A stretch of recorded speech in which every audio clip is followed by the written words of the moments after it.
मुख्यमंत्र्यांची काय चर्चा झालेली आहे? संतोष देशमुख यांचे कुटुंबीय आणि त्यांनी जवळपास माननीय मुख्यमंत्र्यांनी 45 मिनिट वेळ त्यांना दिलाय. आपण इथे होता आणि विजय बाबा वाकोडे हे मी पालकमंत्री असताना माझे मित्र होते.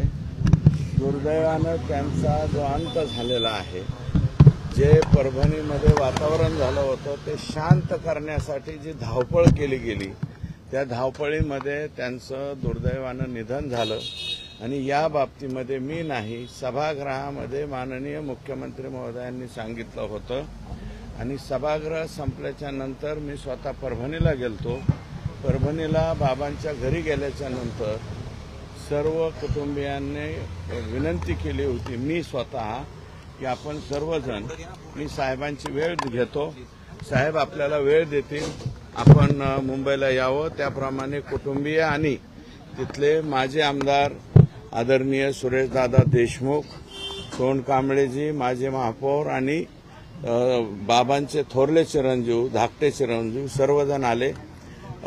एक मुलगा त्या ठिकाणी शासनामध्ये घेण्याच्या बाबतीमधलं साहेबांनी आश्वासन दिले आणि जे स्थळ हे आता आंदोलन स्थळ होईल, स्फूर्ती स्थळ म्हणून ज्या ठिकाणी बोर्ड लावला गेलेला आहे विजय बाबांच्या अंत्यविधीच्या दिवशी, ते दोन्ही आश्वासन साहेबांनी या ठिकाणी दिलेलं आहे.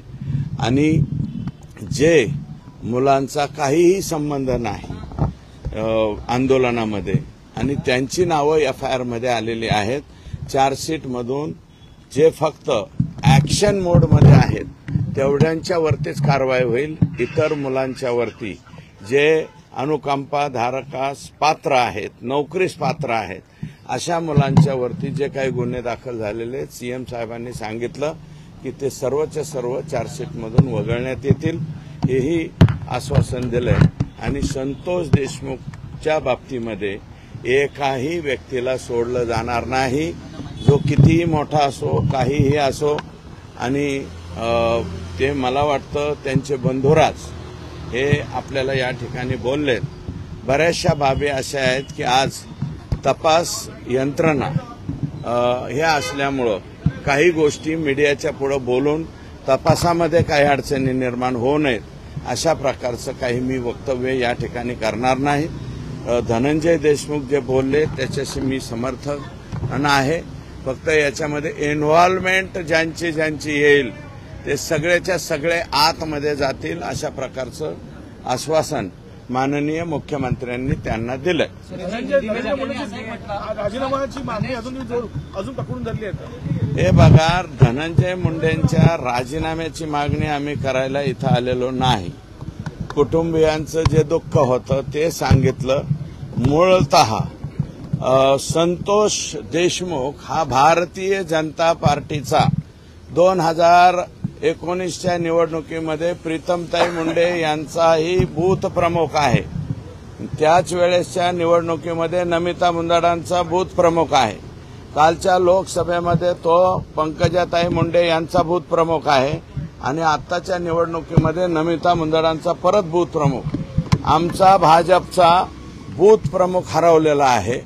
आमचा भाजपचा बूथ प्रमुख गेलेला आहे. बूथ रचनेला भारतीय जनता पार्टीमध्ये अनन्यसाधारण महत्व आहे.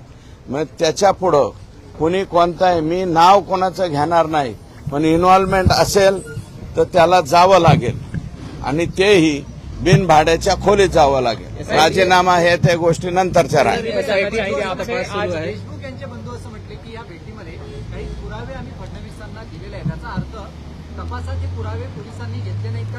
100% पोलिसांनी घेतलेत. काही बाबी ज्या आहेत, मी म्हणतो ना, मीडियाच्या पुढे जाऊन सगळंच्या सगळं उघडं करून ते तपासामध्ये अडथळा येईल अशा काही बाबी मी या ठिकाणी सांगणार नाही. परंतु देशमुख कुटुंबियाचा सुद्धा निर्णय साहेबांनी असा दिलेला आहे की संतोषच्या ज्या सौभाग्यवती आहेत, मिसेस आहेत, त्यांना शासनाच्या नोकरीमध्ये सामावून घेण्याचं आणि तेही लातूर जिल्ह्यामध्ये. कारण ते मुलं जे आहेत, संतोषची मुलगी ही 12वीला शिकते आणि मुलगा 7वीला का काय शिकतोय, 5वी का 7वी, तर ते जर नोकरीला लावून घेतलं ते महसूल विभागात लावावं, जलसंपदात लावावं किंवा अन्य कोणत्या विभागात लावावं, ते फक्त लातूर जिल्ह्यामध्ये त्यांची पोस्टिंग असावी अशा प्रकारचा आम्ही आग्रह धरलेला आहे. कारण लेकरा बाळाचं शिक्षण हे थांबू नये म्हणून हा निर्णय मुख्यमंत्री महोदयांनी या ठिकाणी केलेला आहे. सर, हिंदी में आपसे जानना चाहेंगे, आज आप मुख्यमंत्री से एसआयटी जी स्थापन झाली त्यामध्ये काही लोक म्हणजे पोलिसांचे फोटो बाहेर आले त्या तो सुद्धा निर्णय झालेला आहे. एसआयटी मध्ये बदल करण्याच्या बाबतीमध्ये माननीय मुख्यमंत्री महोदयांनी तात्काळ आदेश दिलेले आहेत आणि पुढील 2 दिवसामध्ये एसआयटी मध्ये बदल झालेला आपल्याला दिसेल. सर, हिंदी में जानना चाहेंगे, मुख्यमंत्री से आज आप मिलने आए थे, क्या चर्चा मराठी झालं का? मराठी कोणाचं नाही ना? ओके, फक्त आता हिंदी. हा, मुख्यमंत्री से आप मिलने आए थे, क्या आश्वासन दिया है और क्या चर्चा हुई? मी नाही, धनंजय देशमुख यांनी सीडीआरची मागणी केलेली आहे. मागणी करायची गरज काय आहे? पोलीस तपास ते करणारच आहे. कोण कोणाला काय बोललं, आका कोणाला काय बोलला, आकाचा आका कोणाला काय बोलला, किंवा हे सराईत गुन्हेगार आहेत, हे 5-6 सुदर्शन घुले, प्रतीक घुले, केदार आंधळे, गर्जे नावाचे जे लोक आहेत, यांनी फक्त हे खंडणी उचलण्यामध्येच नाहीत, कारखानदारांकडून खंडणी घेऊन दुसऱ्या मुकादमांच्या, तेही वंजारी समाजाच्या मुकादमांच्या सुद्धा वसुल्या करण्याचं काम या लोकांनी केलेलं आहे. हे ट्रॅक्टर चोर आहेत. यांच्या ट्रॅक्टर चोरीच्या व्हिडिओ कॅसेट सुद्धा, व्हिडिओ कॉल काय म्हणतात ते, रेकॉर्डिंग या पोलिसांच्या हाती लागलेले आहेत आणि आमच्याकडे सुद्धा उपलब्ध झालेले. सर, ते पुरावा म्हणून आम्ही त्या ठिकाणी देणार आहोत. तर सिंचन घोटाळ्याच्या ऐवजी अजितदादांनी इन्क्वायरी व्हावी म्हणून राजीनामा दिला होता. आता अजितदादा मुंडेंचा राजीनामा घेत का नाही? स्वतःनी ते राजीनामा दिला होता. हा प्रश्न अजितदादांचा आणि त्यांच्या पक्षाचा आहे. मी एवढा मोठा माणूस नाही अजितदादांना मार्गदर्शन करणार. हिंदी में